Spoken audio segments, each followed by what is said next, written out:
नमस्कार, your money में आप सभी का स्वागत है। मैं हूं सुमित और योर मनी जहां पर हम बातचीत करते हैं पर्सनल फाइनेंस से जुड़े आपके सवालों को लेकर।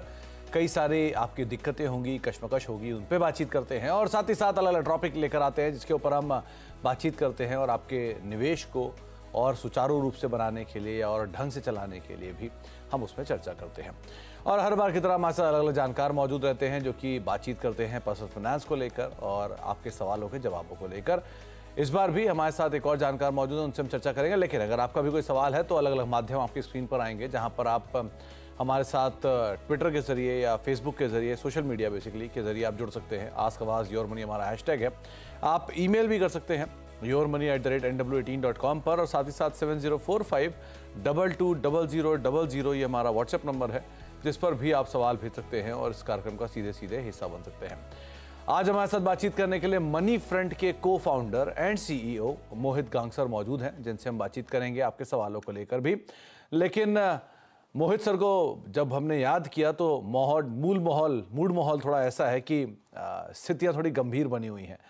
तो मोहित सर नमस्कार, पहले तो स्वागत है आपका कार्यक्रम में। इस समय पर या आम तौर पर जब भी कभी जियोपॉलिटिकल इश्यूज खड़े होते हैं, बाजार टर्मोइल में आ जाता है और बाजार के टर्मोइल के साथ साथ रिटेल निवेशक जो हैं या हमारे दर्शक जो हैं उनको भी थोड़ी थोड़ी दिक्कतें होनी शुरू होती हैं बाजार की गिरावट से, घबराहट भी होती है। आम तौर पे तो ऐसा होता है कि अगर इक्विटी चल रहा है तो कोई ध्यान नहीं देता, लेकिन जब इक्विटी गिरता है तो सब ध्यान देने लग जाते हैं। तो आपको अक्सर ये सवाल आते होंगे, अक्सर लोग आपसे पूछते होंगे कि अब बाजार टूट रहा है, पैनिक आ गया है, क्या करना चाहिए। तो उस समय पर आप क्या कहते हो? क्या ये सिचुएशन ऐसी आ गई है कि अपनी एसआईपी बढ़ाएं? क्या ये सिचुएशन ऐसी आ गई है कि अपनी एसआईपी रोक दें? या क्या ऐसी सिचुएशन आ गई कि अपनी एसआईपी को यहीं चलने दें? आप कैसे देख रहे हो इस सिचुएशन को? जी सुमित, बहुत बहुत शुक्रिया शो में बुलाने के लिए। तो देखिए, आपने बिल्कुल ठीक कहा कि जब सब कुछ अच्छा चल रहा होता है तो शायद कोई आपको पूछता नहीं है या फिर बहुत ज़्यादा आपके साथ में डिस्कशंस नहीं होते हैं। पर अभी हाल ही की बात है, संडे को ही सुमित, आप मानेंगे नहीं, बहुत सारे 3-4 इन्वेस्टर्स का फ़ोन आ गया और काफ़ियों के मैसेज आ गए ये कहते हुए कि लगता है कि मंडे को मार्केट बहुत ज़्यादा टूटने वाला है, तो क्या करना चाहिए, राइट। एंड अब देखिए, जियोपॉलिटिकल इवेंट्स कुछ ऐसे ही होते हैं। ये जब भी आते हैं अचानक से आते हैं और इनका प्रभाव भी मार्केट पे एकदम अचानक से पड़ता है और इसको आप कभी भी प्रिडिक्ट नहीं कर सकते। अच्छी बात यह है कि ये बहुत लॉन्ग लास्टिंग नहीं होते, बट खराब बात यह है कि ये बिल्कुल भी प्रिडिक्टेबल नहीं होते, राइट। अब अगर हम पिछले उदाहरणों से इसे समझने की कोशिश करें तो जब रशिया यूक्रेन वॉर शुरू हुआ था सुमित, तब इसी तरह का कुछ माहौल बन गया था कि एक बहुत बड़ा वॉर आ रहा है, एक वर्ल्ड की सुपर पावर वॉर में जा रही है और इससे काफ़ी इम्पैक्ट आ सकता है कमोडिटीज़ पे, ऑयल पे, ये वो। मार्केट में कुछ 8 से 10% की गिरावट आई थी सुमित, और उसके बाद मार्केट ने इतना क्विकली बाउंस बैक किया कि जिन लोगों ने डर कर उस समय मार्केट से पैसा निकाला या फिर जो लोग प्रतीक्षा कर रहे थे कि मार्केट और गिरेगा, 8% कुछ नहीं होता है, इतना बड़े स्तर का युद्ध शुरू हो गया है और मार्केट कम से कम 20-25% टूट सकता है, वो लोग धरे के धरे रह गए और उन्हें कभी मौका नहीं मिला उस मार्केट में एंटर करने का। और मार्केट ने जो उसके बाद जो रिटर्न्स दिए हैं वो बेहतरीन रिटर्न्स थे 2023 में। ऐसे ही हुआ जब इजराइल हमास टकराव की शुरुआत हुई, लगा कि इसका बहुत बड़ा वैश्विक मुद्दा बन सकता है और बहुत ज़्यादा कुछ मार्केट में गिरावटें देखने को आ सकती है और 2 से 3% का करेक्शन आया सुमित, 1 या 2 दिन का। और उसके अलावा मार्केट ने इसे देखा तक नहीं, पूरी तरह से इग्नोर कर दिया, राइट। अब आप बोल सकते हैं कि देखिए, जहां तक ईरान और इजराइल की बात है, दोनों ही अपने आप में स्तर पर काफी बड़ी शक्तियां हैं और शक्तियां इस लिहाज से कि ईरान को अगर आप देखें तो वो वर्ल्ड का पूरा जो ऑयल मार्केट है उसका एक बहुत बड़ा हिस्सा कंट्रोल करती है, ओपेक को कंट्रोल करती जी। है और वर्ल्ड के जो सी रूट्स हैं उनको कंट्रोल करती हैं। तो सबको ये डर बना रहता है, माहौल बना रहता है कि भाई ये टकराव अगर बड़ी हो गई तो मार्केट को बहुत बड़ा असर आ सकता है। पर मुझे लगता है ये जितने भी जियोपॉलिटिकल थिंग्स होते हैं सुमित, इसको निवेशकों को अपनी लॉन्ग टर्म जर्नी का एक हिस्सा बनाकर मानकर चलना चाहिए। अगर आप इसे अपने डेली के उतार चढ़ाव को देखते हुए चलेंगे तो अभी तक मार्केट में कुछ 500 पॉइंट का निफ्टी में करेक्शन आया है, दैट्स इट। ये हार्डली कुछ 2 या 3%, 2% का करेक्शन है मार्केट में, जिसे किसी भी लिहाज से बड़ा करेक्शन नहीं कहा जा सकता है। और हो सकता है कि मार्केट में और 2-3% का करेक्शन आ जाए। उससे ज़्यादा की उम्मीद लग नहीं रही है, अनलेस कि एस्केलेशन बहुत बड़ा बन जाए। जी। पर अपॉर्चुनिटी अच्छा है, जो निवेशक साइडलाइन पे बैठे थे, मुझे लगता है उन्हें धीरे-धीरे कर कर मार्केट में एंट्री लेनी चाहिए। और आपको भारतीय मार्केट को भारतीय मुद्दों पर ही आंकना होगा। भारतीय अर्थव्यवस्था की मूलभूत क्या बोलते हैं जो दृढ़ता है, जिस तरह से इकोनॉमी आगे चल रही है, आप उसको मद्देनजर रखकर अपना निवेश करिए। जी। जियोपॉलिटिकल रिस्क को देखते हुए निवेश करेंगे तो कभी भी अच्छा निवेश नहीं कर पाएंगे। मोहित सर, एक बात बताएं, बाजार गिरेगा तो मैं निवेश करूंगा, या मैंने निवेश किया तो बाजार गिर गया? ये दो तरह के सवाल आमतौर पर रिटेल निवेशक उठाते हैं। आप किसके जी। पक्ष में हो? देखिए, मुझे सुमित ना ये अवधारणा ही समझ में नहीं आती है कि बाजार गिरेगा तो मैं निवेश करूंगा। ऑनेस्टली अगर आपको लग रहा है कि बाजार गिर गया और आप अब निवेश करना चाहते हैं क्योंकि निफ्टी में 500 पॉइंट का करेक्शन आया, तो मैं उनसे पूछना चाहता हूं कि आज से 15 दिन पहले जब निफ्टी यहाँ से 1000 पॉइंट या 500 पॉइंट नीचे था, तब आप क्या सोच रहे थे? राइट, मार्केट उतना ही गया है, मार्केट 15 दिन या महीना भर पीछे चला गया, उससे ज्यादा कुछ मार्केट में करेक्शन नहीं आया है। तो आप एक महीना पहले क्या कर रहे थे? राइट, तो ऐसा नहीं, और ये मौके तो मार्केट देता ही रहेगा। मार्केट की चाल कभी लीनियर चाल नहीं हो सकती, एक तरफा चाल नहीं हो सकती, ये हम सबको पता है। सुमित, पिछले 44 साल के मार्केट के हिस्ट्री का डेटा है, ऐसा एक भी साल नहीं गया जहां पर 10% से बड़ा करेक्शन, 10% तक का करेक्शन मार्केट में नहीं आया हो। तो वो तो हो ही नहीं सकता है। मार्केट का मूलभूत क्या बोलते हैं सिद्धांत है कि करेक्शन तो आएगा ही आएगा। तो जो लोग करेक्शन का वेट कर रहे हैं, वो हमेशा वेट ही करते रहते हैं सुमित, और कभी भी लॉन्ग टर्म वेल्थ क्रिएशन की प्रक्रिया जो है उसे आप अगर तोड़ेंगे तो आपकी कंपाउंडिंग भी रुकेगी। वो प्रक्रिया कभी अच्छे से सुचारू रूप से नहीं चल सकती, और आप जो एक बड़ा पैसा इकट्ठा करना चाहते हैं वो नहीं कर पाएंगे कभी। तो मेरी यही मानना रहता है, हमेशा यही मानता हूं मैं इस बात को, कि आप करेक्शन का ना तो वेट करिए और ना ही करेक्शन आने पर, ठीक है, अगर आपके पास में कुछ ड्राई गन पाउडर है, आपने एक्स्ट्रा लिक्विड में पैसा रख रखा है थोड़ा, और आपके पास में सेविंग्स है, बहुत बड़ा करेक्शन आता है तो बिल्कुल बेझिझक होकर और डालिए, थोड़ा सा और निवेश करिए, उसे अपॉर्चुनिटी के रूप में देखिए। बट करेक्शन की राह देखते हुए अपने निवेश की प्रक्रिया को रोकिए मत, उसे मत रुकने दीजिए। जो इंजन चल रहा है उसे बिल्कुल चालू रखिए। तो ये सिचुएशन आ गई क्या कि इंजन की रफ्तार बढ़ाई जाए, क्या एसआईपी का नंबर बढ़ाया जाए, या अभी और वेट करें, या उसे कैसे टैकल करें सिचुएशन को, कि क्या और बढ़ाते चले जाएं एसआईपी हर फॉल के साथ, या जो लंप सम डालने के लिए बैठे हैं उनके लिए मौका आ गया कि वो यहाँ लंप सम डाल दें? देखिए सुमित, मुझे लगता है कि जो निवेशक एक फिक्स्ड पैटर्न और एक फिक्स स्ट्रैटेजी के साथ में निवेश करते हैं, उनके पास में हमेशा कुछ पोर्टफोलियो लेवल के रूल्स होने चाहिए, सिद्धांत होने चाहिए।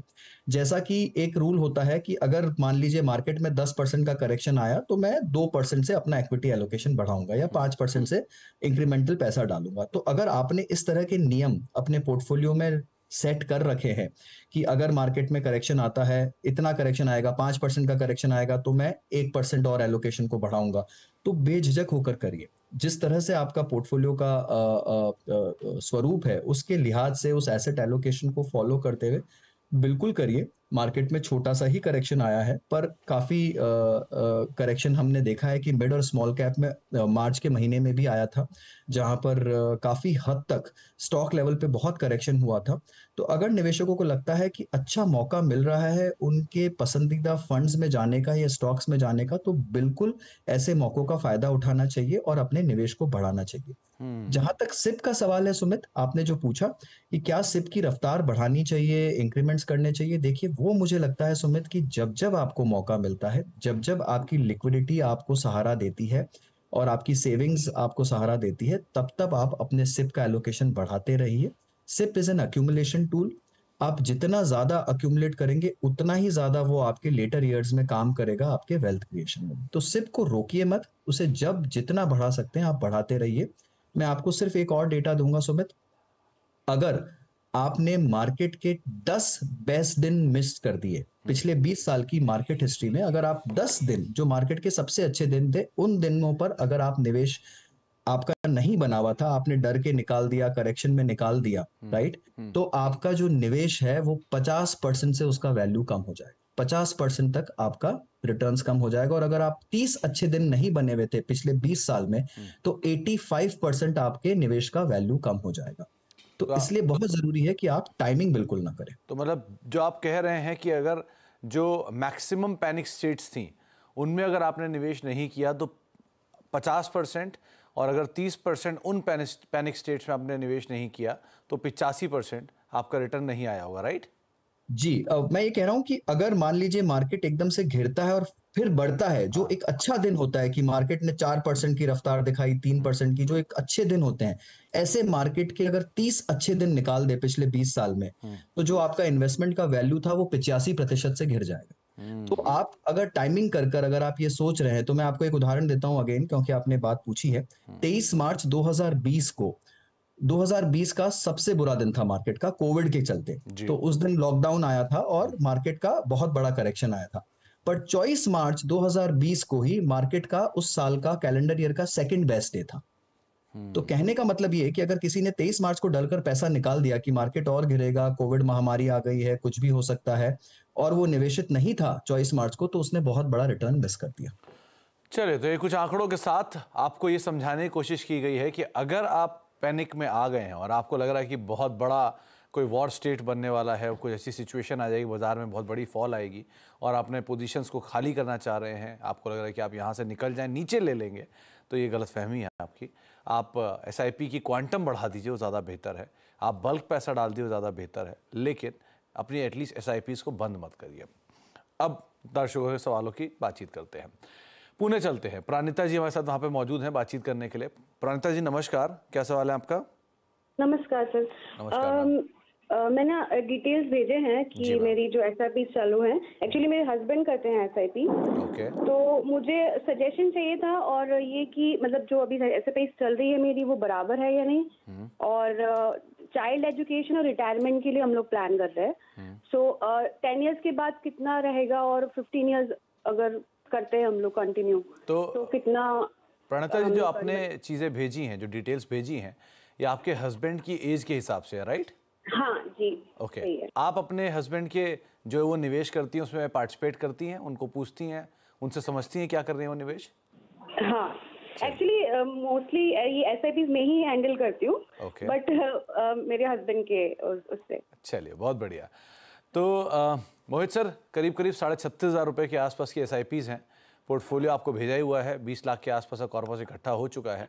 अगले 10 से 15 साल में कितना कॉर्पस रहेगा, और दूसरा ये फंड सही हैं इनके सारे, और प्लस रिटायरमेंट के लिए क्या ये पूंजी पर्याप्त इकट्ठी कर पाएंगे?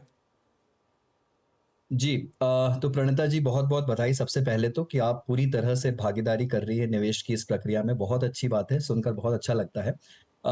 तो देखिए, जहां तक आपके SIP की रकम का सवाल है, 36,500 रुपए की SIP अगर आप अगले 15 साल तक कंटिन्यू करते हैं, और इस पे अगर 12% का रिटर्न अज्यूम करूं, तो करीब 1,84,85,00,000 के आसपास का आपका पोर्टफोलियो जमा होगा।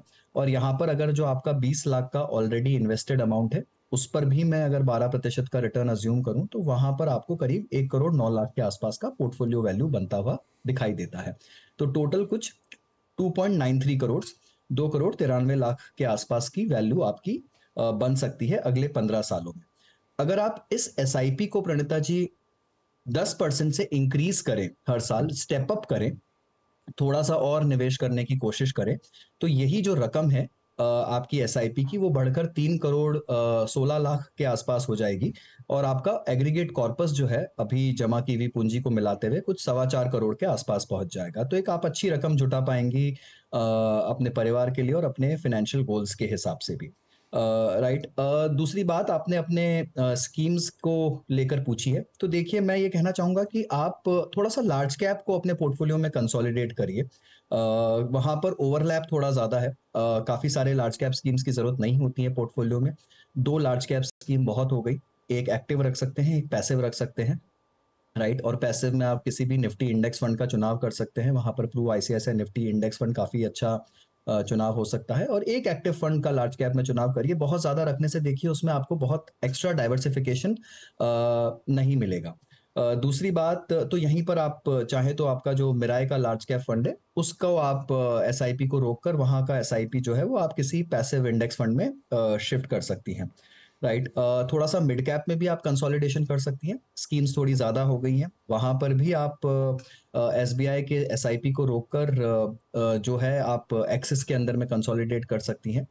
तो बस कंसोलिडेशन की राय है मेरी, स्कीम्स का चुनाव खराब नहीं है, मैं किसी में से भी निकलने की राय आपको नहीं दे रहा हूँ, थोड़ा सा कंसोलिडेशन की बात कर रहा हूँ ताकि आपका पोर्टफोलियो थोड़ा सा नैरो हो सके। तो थोड़ा कंसोलिडेशन प्रणेता जी आपके पोर्टफोलियो को चाहिए। बाकी आपकी स्कीम सही है, आपको लेवल्स भी बता दी गए कहाँ तक आपको रिटर्न आ सकते हैं और अकॉर्डिंगली चेंजेस करके आप जरूर बने रह सकते हैं। एक सवाल आया है भूपेंद्र दास साहब का, ये सवाल मोहाली पंजाब से आया है। मोहित जी, दास साहब की उम्र है 40 साल के करीब और मंथली निवेश ये 19,500 रुपये के आसपास के SIP कर रहे हैं। मौजूदा निवेश से कितने कॉर्पस की उम्मीद ये लगा कर चलें, जो इनका पहला सवाल है। कितनी SIP और बढ़ाएं जो इन्होंने अपना लक्ष्य साध रखा है उसके लिए, और फंड्स जो हैं उनको आप देख ही रहे हैं, उनका रिव्यू क्या कहता है। जी तो सुमित जी देखिए इनका जो करंट SIP है 19,400 रुपए का, और इस पे अगर मैं अगले 20 साल तक 12% की ग्रोथ रेट अज्यूम करूं तो यहाँ पर जो ये करीब 2 करोड़ का कॉर्पस इकट्ठा कर पाएंगे, राइट। अभी इनके 5 अलग अलग गोल्स हैं, तो यहाँ पर बहुत आवश्यकता है कि इनको थोड़ा स्टेप अप SIP करना पड़ेगा। देखिए हमने एक बिकॉज इनके गोल्स थोड़े से ओवरलैपिंग गोल्स थे, क्योंकि 7 साल में बेटे की पढ़ाई का गोल है, फिर 14 साल में फिर गोल है, फिर 20 साल में है, फिर रिटायरमेंट का गोल है। तो हमने एक टेबल इनके लिए अलग से बनाई थी, मैं थोड़ा सा उसे एक बार अच्छे से समझा देता हूँ। तो अगर मान लीजिए इनका मंथली निवेश, इनके सारे गोल अच्छे से पूरे हो जाए, इसके लिए जो इनको रकम अलग रखनी पड़ेगी सुमित, वो है 80,000 रुपए की महीने की, और इनका जो एग्जिस्टिंग इन्वेस्टमेंट है वो करीब 11 लाख रुपए के आसपास का है। अगर ये 80,000 रुपए मंथली SIP करते हैं तो 7 साल के बाद में इनका कॉर्पस कुछ 1 करोड़ 27 लाख के आसपास हो जाएगा। तो उसमें से वो पहले गोल के लिए 80 लाख विड्रॉ कर लेंगे, उसके बाद इनके पास में कुछ 47 लाख रुपए बच जाएंगे और इनका कॉर्पस फिर से आगे बढ़ने लगेगा। 14 साल पर वही कॉर्पस बढ़कर 2 करोड़ के करीब पहुंच जाएगा, उसमें से फिर ये 80 लाख रुपए विड्रॉ कर सकते हैं और वो कॉर्पस घटकर वापस 1 करोड़ 28 लाख रह जाएगा। उसके बाद वही कॉर्पस बढ़कर 20 साल पर 3 करोड़ 37 लाख के आसपास पहुंच जाएगा और वहां पर उन्हें 3 करोड़ 30 लाख की आवश्यकता है, तो वो एकदम ठीक अमाउंट बैठता है। तो 80,000 की ये रकम से अगर चलेंगे मानकर, तो इनके जितने भी लक्ष्य हैं वो पूरी तरह से अच्छी तरह से 12% की दर अगर मैं अज्यूम करूं तो पूरे हो जाएंगे।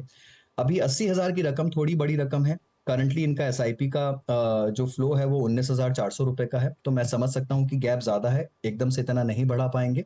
तो आप धीरे धीरे कर कर कोशिश करिए कि हर साल आप 10 से 15% अपने SIPs को स्टेप अप करिए, थोड़ा सा गोल की समय अवधि को बढ़ा दीजिए, आप डेफिनेटली अपने लक्ष्य को हासिल कर लेंगे। तो ये तो रही इनके गोल्स की बात।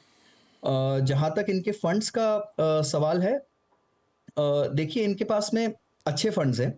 पराग पारिख जो एक फ्लेक्सी कैप फंड है वो काफी अच्छा फंड है, अपने पेयर ग्रुप को आउट परफॉर्म कर रहा है, अच्छा ज्योग्राफिकल डाइवर्सिफिकेशन मिल रहा है इनको उसके अंदर में, तो उस फंड को आप डेफिनेटली कंटिन्यू कर सकते हैं। HDFC बैलेंस एडवांटेज अपने आप में एक बहुत ही पुराना और बहुत ही बेहतरीन फंड है, डेट इक्विटी का अच्छा कॉम्बिनेशन इस फंड में इनको मिल रहा है, तो उसे भी आप कंटिन्यू कर सकते हैं। इन्होंने एक सवाल पूछा था STPs को लेकर कि क्या वो STP से HSBC वैल्यू फंड से पैसा निकालकर पराग पारिख और HDFC बैलेंस फंड में डाल सकते हैं, तो ऐसा नहीं हो सकता है भूपेंद्र जी।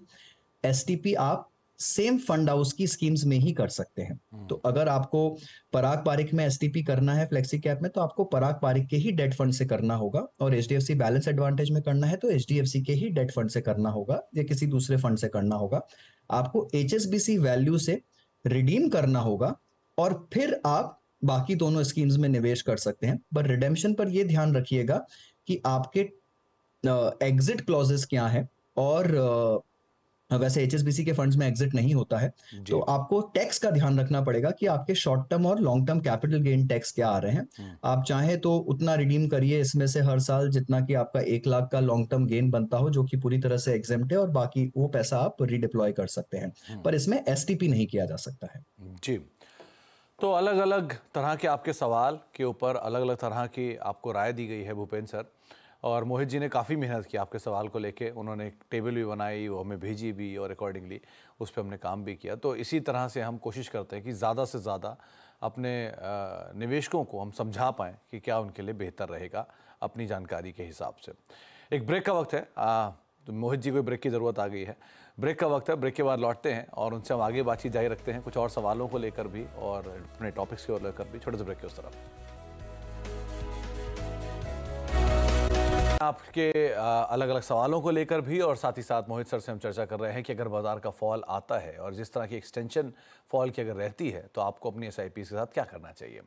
अब एक सवाल आया है आदित्य जैन साहब का, जयपुर से। उनकी उम्र 32 साल है और करीब करीब 42,500 रुपये के आसपास की SIP कर रहे हैं। एग्जिस्टिंग पोर्टफोलियो 20 लाख रुपए पहुंच चुका है और अगले 23 साल में 7 करोड़ का लक्ष्य साध कर वो निवेश कर रहे हैं। मोहित सर, अच्छी चीज़ें भी हैं इनके पोर्टफोलियो में। एक, इन्होंने बहुत यंग एज में स्टार्ट करा, तभी 20 लाख का कॉर्पस इकट्ठा कर लिया। दूसरा, अभी भी SIP का क्वांटम काफ़ी बेहतर लेकर चल रहे हैं।